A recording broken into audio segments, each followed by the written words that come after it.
chi wo hu baako atare na chi osedam I believe in God in the senior best o share from Zion best bravo me share for them to make o baako atare chi o say I believe in God nyamedi ntajuma bi a wuye bia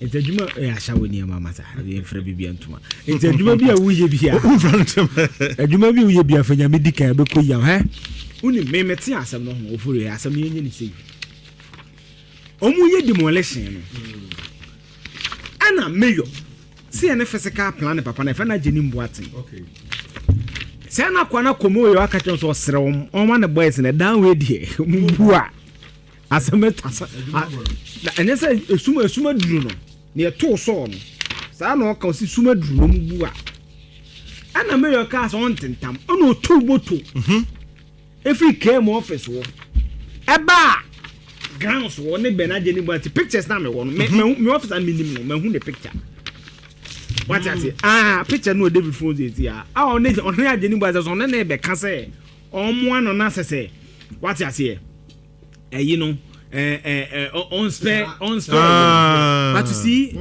you see your very be the menstrual the intent senior se wutimi nya kukuduro tie o okay eko ke me boss wo we zubana na e kan wanya me video se zubana say me running a prostitution rental facility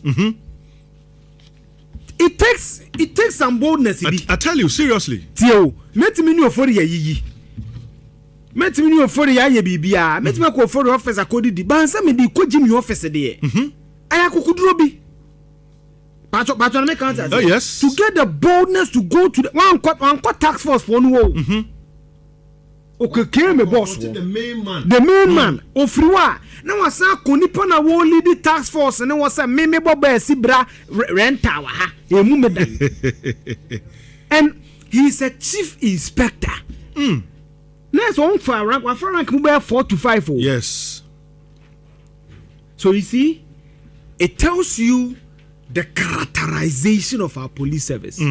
Yate ebi galam say yehu bi abranti be ni video ba no ne nkrofo di ano yati call by was it me adwuma mante yate police formal statement this week na me trend Facebook bullion van robberies ye refia na ye remfi yo constable was say ye boni trimu tuo. That's right.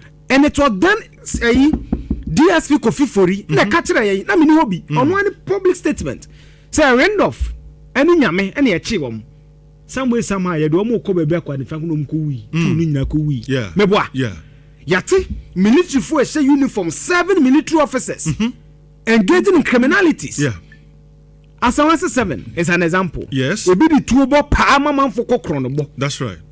Asembo ye me amfa ne trada e bi di ayasresem asresem bi eni ba bia dabi police ni otimi bobo dan sasawofo han fa ni asawo brade ne hu an officer of the law. You see, when you're a police officer, you are an officer. The difference in tia kase obu police officer wabu mahama ne say. So on say uniform ne dia o na ne bet mata kwankwa asa bibia. What you say?